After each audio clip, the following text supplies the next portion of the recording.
Welcome to the Accumulating Wealth Podcast. I'm Judson Crawford. And I'm Hunter Satterfield. We are CPAs, wealth advisors, and partners at CWA, a financial services firm here to help business owners navigate the decisions they face every day. And well, Hunter, here we are, 2026, a brand new year, a fresh start, and probably a few twists we don't see coming, which means it's a perfect time to do our annual predictions episode. That's right. But before we do, I should probably say this up front. Nothing you're about to hear should be treated like a crystal ball or carved in stone. Exactly. Compliance. Exactly. We don't have a time machine, just opinions, experience, and a little bit of imagination. That's right. Maybe a few bold takes. That's right. Today, we're taking our best shot at what 2026 might bring, from markets and the economy to taxes, business, and maybe a little pop culture, or maybe not. That's right. Let's find out how right we're about to be. Let's go. Okay, Hunter, so before we get to our 2026 predictions, we need to do a little review of how we performed in 2025. Do you mean we just need to get our flowers on how right we were? Yes, that's right. And That's right. by the way, you and I talked about this up before we got online. We are terrible at all cultural trends, but dude, we nailed the financial ones, in my opinion. I thought it was pretty impressive. We did a pretty good job. All right, let's start. Okay, so folks, last year, I don't remember what episode it was. You can go back and listen to it and laugh at how wrong we were on things, but we're going to rip through these. We set the over-under for the Magnificent Seven stocks concentration of the S&P 500 at 33%. So we were basically saying, will it be higher or lower than a third of the S&P? And I said it was going to be lower, and you said it was going to be higher. And you were right, 35.5. But it came down from the 39, which is actually what you said. Yeah, it's kind of wild. Yeah. Well, and we talked about this at our year-end prediction episode or our year-end summary episode with Brad. The next one we did was best performing Mag 7. You said Microsoft, I said Google. And again, this is one where basically Amazon was 5, Apple 8, Tesla 11, Meta 12, Microsoft 15. So you did predict the third there. Really only NVIDIA at 39, and then Google took the cake for the year at 65. So we nailed that one. But it's wild. It's wild how divergent those are. Yeah. Right? I mean, you have 5 of the 7 that didn't even meet their benchmark, and then 2 that destroyed huge companies that just killed it. Yeah, I mean, in Google, like I went the direction there because of AI and their expansion in AI, and that's ultimately what ended up doing it. It was maybe a little bit different than I thought, but it definitely was the name. And we're gonna do here again what we think will be best and worst for 2026. But again, we got that category right. I guess I should stop using Bing now. AOL.com email address. Yeah. And we also almost got worst Mag 7 right. You went with Meta, I went with Apple. Apple was in fact the second worst, but we missed on Amazon at 5. Apple was 8. So we got close though. Dude, this next one is crazy. So folks, we said the over-under on the ending total national debt, we set it, this is last January when we recorded, we set the over-under at 38.5 trillion. We both took the over. We both were right, but the astounding thing is the national debt ended at 38.514 trillion. I don't know if we should cheer this on, but we were right. Yes, hell yeah, we should. Yeah, no, not good. It's not great, but yeah, it's kind of wild. I read a stat today that how many days do you think it'll take for us to add one more trillion? Well, we added how much last year? 2 trillion. And we're accelerating higher than that. I'll go 100 days. Okay. Well, you went too aggressive. 155. 155. Yep. Yeah. So about half a year. Yeah. So 2.5 times is what they're expecting. Yeah. I mean, and that was where we got, I mean, again, we set the over under damn near exactly what the number ended up being. But again, we kind of knew it was about 2 trillion a year is where we were going, which is why we set that number. So, not a great cheer, but we did get that one right as well, which basically means we're almost right on all these so far. All right. We played a little different game on Bitcoin last year. We didn't set an over-under. What we said is will it hit 80 first or 130 first? You went 80. I went 130. You were right, which makes us right. But the astounding thing is the low was 74 in April. The high was 126. Dude, we basically nailed to a T, that range. And so that's a large range. Did it end up or down? Flat. So funny. All Just that a hard wild work. ride. All that that heartache. hard work. I mean, Well, thankfully, I ended up because I bought it at 74,436 in April. It's exact low. And you I bought sold it at 120. Yeah. I sold it at 126, 198 in October. You're So, amazing. yeah, the Nostradamus is pretty impressive. You Okay. also took out margin loans on those winnings. That's right, 100% guaranteed, tax free. All right, so next one was we said Fed funds rate, will it drop below Fed funds rate target, will it drop below 3.9? And I said over, you said below. It ended up below about 3.75, 3.5 to 3.75. So that's good. Again, that was representative of about 3 cuts. You were prognosticating about that, and I thought there'd be 2, so you were dead on there, which is great. And then we had a couple personal ones, which I'll do some of mine. You can do some of yours. I said that Google Gemini would have. I did daily active users, which I couldn't even find a stat on that. They were at 45 million. I thought they'd get to 70 million. I couldn't find that. What I did find was the Google CEO said they started the year at 350 monthly and they ended up at 650, which doubled. So I got that pretty right. But dude, 650 million people using Google Gemini. It's crazy. That is crazy. And we can see it in a lot of different areas of our lives. Dude, no doubt. Another one of my personal ones is I said India would leap into the 4 spot for total GDP. Congratulations, by the way. Thank you for my flowers. Yes, yes. They barely edged out Japan, moved into the 4 spot. And they're on the tail of Germany now for the 3 spot. And then I think my last personal prediction, or I should say, well, we'll do word of the year in a second. All right. Let's go to your personal ones before we talk about how terrible we were at culture. Yeah, so I wanted to have one that was in the bag. So I predicted that Canada would have a new prime minister in 2025. Bingo, nailed it. This did not happen. I predicted small caps to outperform other equities, but it's heading in that direction right now. The last couple months of the year, small caps really rebounded and are performing fantastically. So I don't feel so bad about it. Healthcare stocks will rebound from a bad 2024. That's a check. Nailed it. And continued expansion in private markets, both private credit and M&A. I'd say check. Let me just tell you, I was at the get together in the fall with all the private equity and credit managers, and there were more private credit managers than maybe ETFs in the world. I think you got that one right. Yep. And they're all pretty much garbage. I'll take it. Yeah, you killed those. I'll take it. All right, on to culture. We're not great at this, Judson. Nope. We both said, I said top grossing movie of 25 was Happy Gilmore 2. I didn't even know it wasn't going into the theaters. I'm an idiot. You said Snow White. Which I don't even know. I regretted that all year long. I just felt like I was in the head of my children, and it was terrible. Well, because it got on the Disney woke train and Yeah, it just it did. got torpedoed. You looked up the top grossing. What was it? Zootopia 2 in the United States. Okay. And worldwide was some Chinese animated movie. Okay. Yeah. Yeah. I didn't see either of them. So how about that? I saw Zootopia 2. It was actually pretty good. We didn't get. I don't think it's not in right your up home's next. wheelhouse right now. We're not right on this next one, Judson. No, we aren't. Well, I've got theories.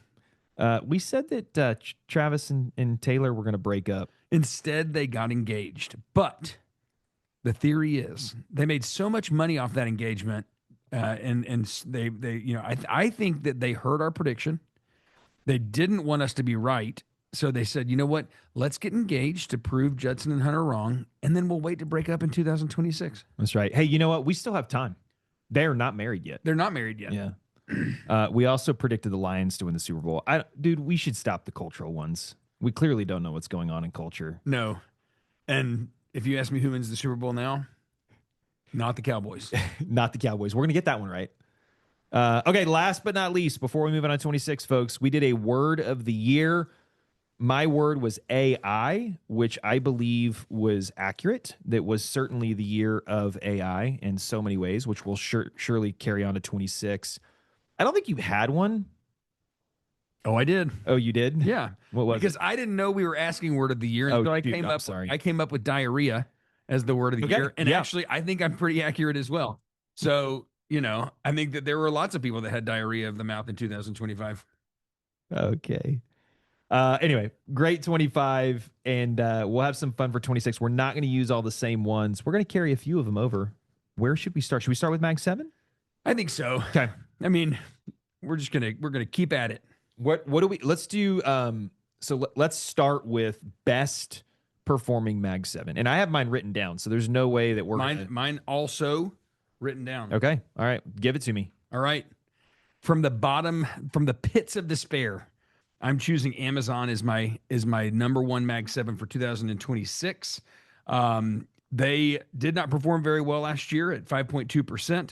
But I think that Amazon Web Services, or AWS, will outperform, and they have spent a lot of money on warehouse automation, and the number of boxes on my doorstep has not stopped. I also bizarrely have Amazon. We did not talk about Seriously, this. folks, we did not. We sat on opposite side of the offices today, and my two reasons were also AWS and warehouse automation. I've listened to a lot of podcasts on this now, but Amazon's kind of the sleeper here. I mean, AWS leads their revenue anyway, and they really have not seen the performance yet from that. But they're the sleeper with AI because as automation and robotics comes, they are going to be the one that performs the best at the bottom line, just because they can do so much with robotics in their warehouses. So I think you nailed that for sure. Those are my reasons as well. And I think we're bound to see they were only up 5 last year. I think they're the winner of the year for sure. Okay. All right.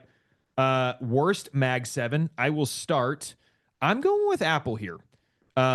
I think the reason is, and it could be because of the stupid ass flip phone they're coming out with, which basically was what we had in 1998. Yeah, but you know what? Throwback stuff is like huge. I guess so. You know, who knows? All I know is I showed my kids and they're like, I'm out. No, I don't think it's gonna be because of that, because that won't even be released until like October. We won't have the numbers back from it. I think that Apple is just woefully behind in AI. I just don't see they're a legacy hardware creator. Yes, they obviously have the App Store and things like that, but I just tend to think that this is a spot that they're going to continue to lag a little bit. They were the second from the bottom last year, which ought to mean they're going to be at the top. But I've got them as the worst in the clubhouse. So are you also going to go get an Android? No, I'm not, but I'm certainly not buying that freaking flip phone. I had one of those and it was not fun. No. All right, what about you? For my worst Mag 7 stock, I picked Tesla. Just, their valuation is really high. You look at their forward PE and it's around 200. Many say that it's probably even higher than that. And I think that in their world, there's just continued competition. So that's my guess. Yeah, the big thing for them, I'm a close follower of that stock. The big thing for them is going to be, what happens with SpaceX. Is it going to be a reverse merger in or not? If it is, that's an interesting roadmap for them. Also, they're no longer a car company, so if they are in fact going to be sort of this confluence of all of Elon's companies, and they're going to head toward the Optimus in 2027, 2028. Are people buying the stock ahead, or are they saying we don't think he can deliver on his numbers? It's that Tesla is the most fascinating story, in my opinion, for 2026 for sure. Okay, let's do, instead of doing like, hey, Mag 7 this, Mag 7 that, as far as concentration, our new idea, Judson, as we talked offline, was to talk about the volatility this year in the S&P. So here's what we're gonna do. I'm going to give you some stats, and then we're going to talk about where we think it ends up for the year. So we talked before about how even though the index ends up at the end, maybe up for the year, there's all this volatility inside of it. So I pulled the stat. Since 1928, so basically for the last 100 years, 94% of the time, there is a 5% intra-year drawdown in the S&P, meaning at some point during the year, it's down 5%. Okay. 94 out of 100 years. So that's pretty much a lock.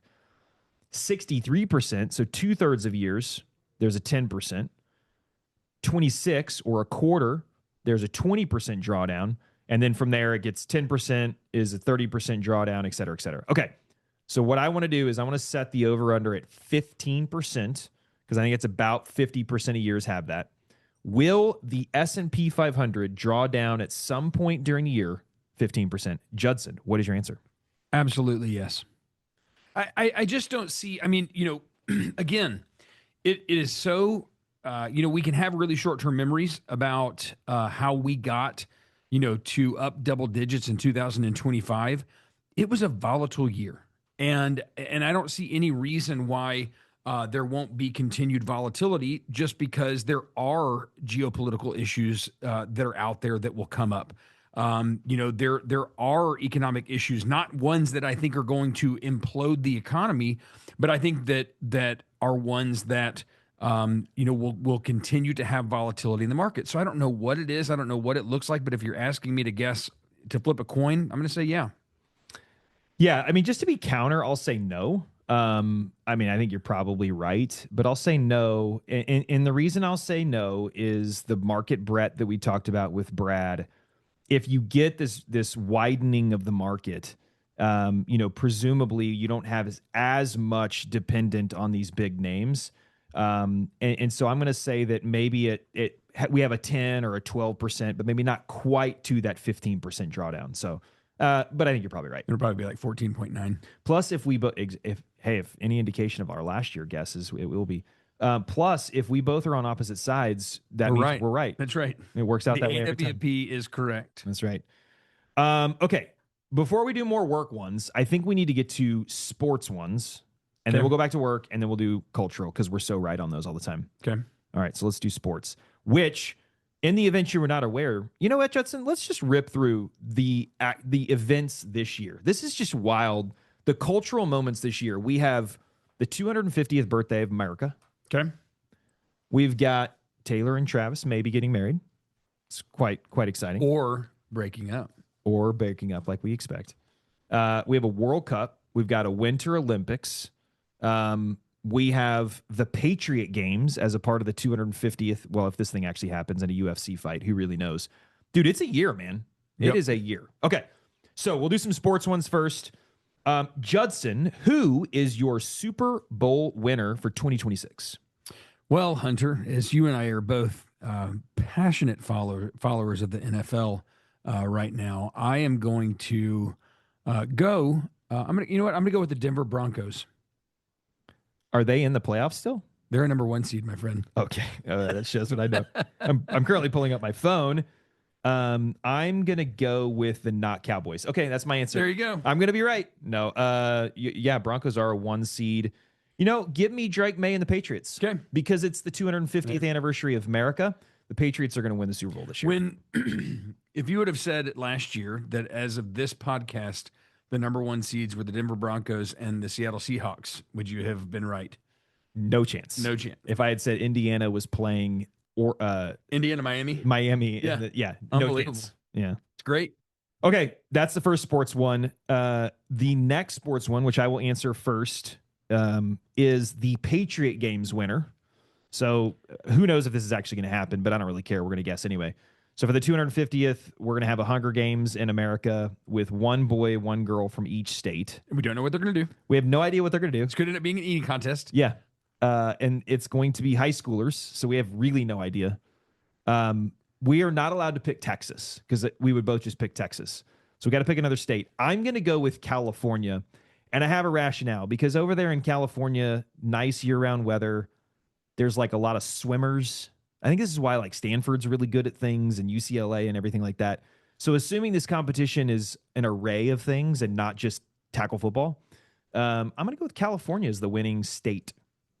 California and one other state were on my list of who I would pick in this, but since you picked California, I'm going to go with Florida. Very similar reasons to what you said. They have a rich sporting history in Florida. Lots of athletes coming out of Florida. But in Florida, they wrestle gators and boa constrictors from the swamps. That's right. Yeah, you're actually 100% right, because if that's a competition, which it would be in a Trump Patriot Games. Yeah, wrestling fish out of a swamp. Okay, last sports one, World Cup winner. Of course, we're having the World Cup here in North America. Should be quite fun. With the championship in New Jersey. Is going to be the championship game. Judson, who is your World Cup winner? I have so little basis to say this. I will enjoy watching this, but I do not keep up at all. But I'm going to say Spain because I actually went to an FC Barcelona game, and it was one of the best sporting events I've ever been to. So my one live soccer game has been, not, I mean, professional, has been in Barcelona, I'm turning around my piece of paper, and I had written this pre. Spain. The Spaniards were Yeah. my pick, but that's okay. You know what? So the Spaniards are my pick, but I will also tell you who they are playing in the final, just for the sake of it. I'm going to go with England. England. Yeah. I thought you may say that. Spain hadn't won since 2010. They have a powerhouse team. France is aging. Argentina's aging. Brazil's aging. So I think they're the likely pick here. But I'll say the English play them and lose out to them. All right, those are our sports categories. Okay, and if America somehow comes back and wins, there's gonna be a movie about it. yeah, called Miracle on Ice. Wait, they play on ice? Miracle at Jerry World. All right, let's go back to work, and then we'll do some other cultural stuff. Okay, so let's do Fed cuts. I looked at Polymarket here, 28% chance of 2, 24% chance of 3. Judson, what say you? How many cuts are going to happen? So basically, it's kind of like, it's impossible to know. We got a new Fed chair. We have no idea. This is a pure guess, right? I think that we may get one before Jerome Powell is replaced. I don't think it'll be more than that. I think that you will have more after that. So I'm going to say 3. I'm questioning one before Jay Powell. With inflation rising, the numbers just came out. And other things. And I think we might get 2 after. So I'm going to go 2. Okay. But we're going to be right because it's going to be 2 or 3, according to Polymarket. All right. Let's do, in light of Fed cuts, let's do mortgage rates. So right now, I just pulled up average. Okay, so Fannie Mae's projecting average 30-year will gradually decline to 5.9 by year end. It's currently at 6.006 or something like that. So I guess let's just do this. Let's just say, does it drop below the average rate, drop below 5.75? Obviously, we hope it does for the sake of housing prices, but does it drop below 5.75? That's a tough one. I'm going to probably say no. It's tied to the 10-year Treasury yield. You've got elevated or that remains elevated because you've got inflation concerns. You've got Fed borrowing concerns. So I'm going to say that the 10-year doesn't allow it to get below 5.75, but I think that's close, which is probably why we set it there in the first place. What about you? Does it get below 5.75? I'm not going to hedge for the sake of the Accumulating Wealth podcast. I'm going to say it does not either. There hasn't been a ton of movement over the past year. I think that, even if we don't see, increased inflation, I don't know that we're going to see a ton of, lowered inflation from where we're at right now. And I just kind of think, I think that they will trend down a little bit, but I don't think it's going to be, anything significant. Yeah, unfortunately. I mean, I think housing prices will maybe hold steady or come down a touch because there needs to be liquidity in that market. But yeah, I tend to agree there. So, okay, 2 more fun ones for 2026 on the work side, and then we'll do some cultural ones. Let's go with largest IPO, and we've got some big boys that are potential. Now, here's the catch to this category, because I think both of us are just going to choose SpaceX, but that assumes it actually IPOs. You've got OpenAI that may, Anthropic that may. You've got some smaller ones as well that are out there. Judson, what say you on the largest IPO? Yeah, I mean, and we did talk about this just a little bit beforehand. I mean, I think that SpaceX can be, the easy answer here, which makes me want to go with it. But I think I will go with OpenAI because I think that there's probably a better chance that that's going to happen in 2026. Yeah, and I just pulled up very quickly. OpenAI, they're saying could be between $500 billion to $1 trillion. SpaceX 800 billion to 1.5 trillion. So objectively, it's a lot of money. Yes, more money than we have in our couch cushions. If they both IPO, SpaceX is going to win this one. That's the big if, though. SpaceX, I mean, Elon has said it is going to, but he also has said that, it could be something a little bit more unique, like a reverse merger. So I'm actually going to say it does. I think it's going to IPO this year, and therefore it will be. Because again, if it does, it'll be the biggest. That's obvious. Yep. So I'll go with that one. Okay, last fun one, and then we'll do culture as we're running out of time. We had gold, copper, silver. We're in a little metal game. Gold, copper, silver ripped hard last year and continue to this year. So we have to order them on what's going to perform the best this year. I will start. I think that silver will perform best, then copper, then gold. Now, I think they'll all be up. Gold is kind of that like safe spot for people, but silver and copper and their demand in AI and chips and all the infrastructure are super important. So I'm going to go in order: silver, copper, gold. Judson, what say you? I like chips. Doritos, nacho cheese. No, I agree with you 100%. It was exactly what I was going to say. And I think the reality is that gold was up 65% last year. It's not going to. I don't think it's going to be able to post anything like that. And I think that the demand for it will probably be lessened than it was last year, just because of the sheer price of it.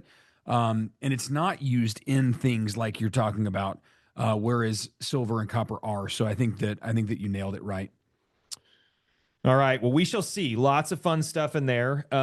Before we wrap, though, Judson, we do need to have a little bit more fun. So we totally ruined this category last year on top grossing movie.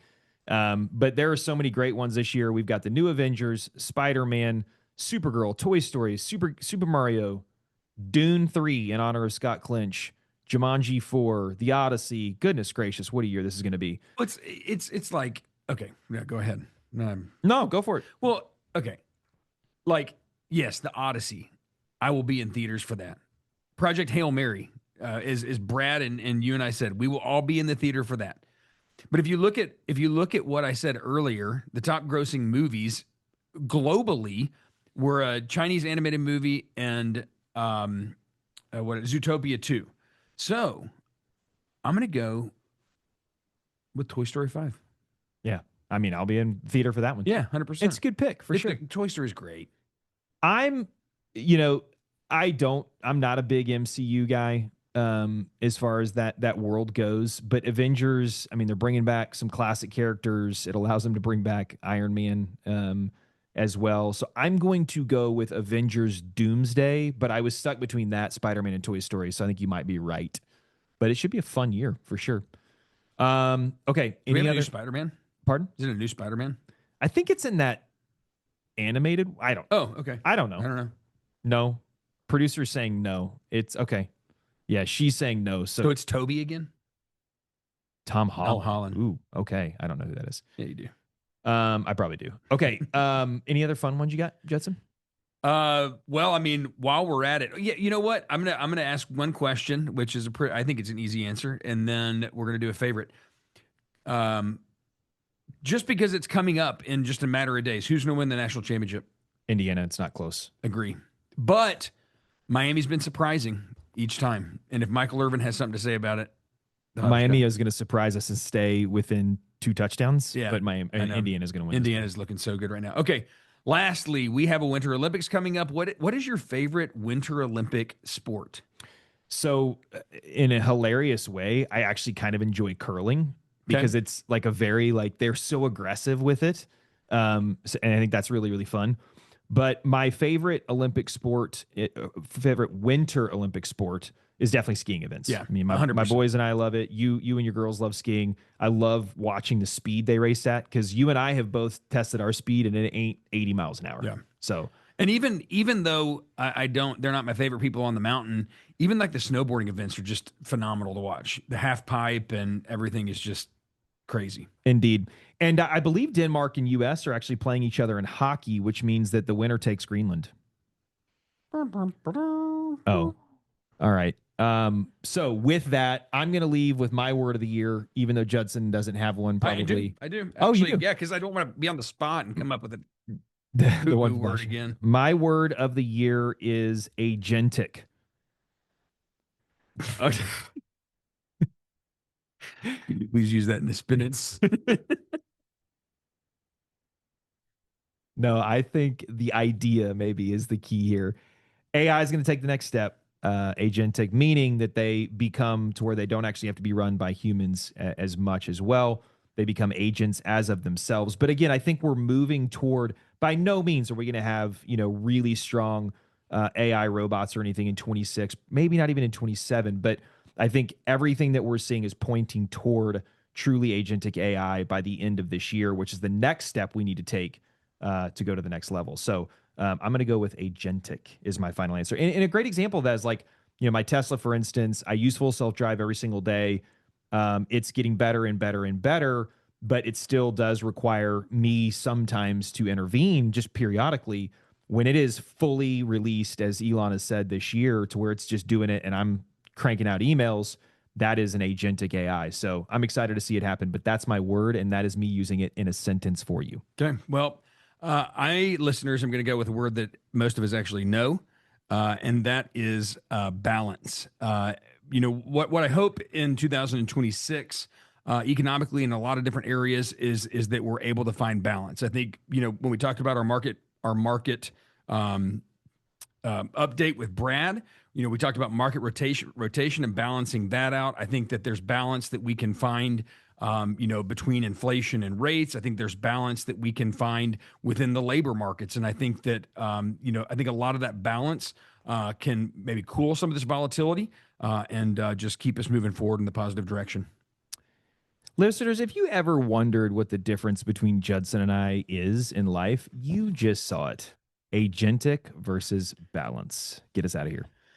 The best way to keep up with this is to subscribe to this podcast. That way you will never have to miss an episode, and you can go back and listen to all the others. If you're enjoying us so far, leave us a review. Have a question, comment, or suggestion for a future episode. Drop us a line at kamewaters.com/wealth. We really do answer these.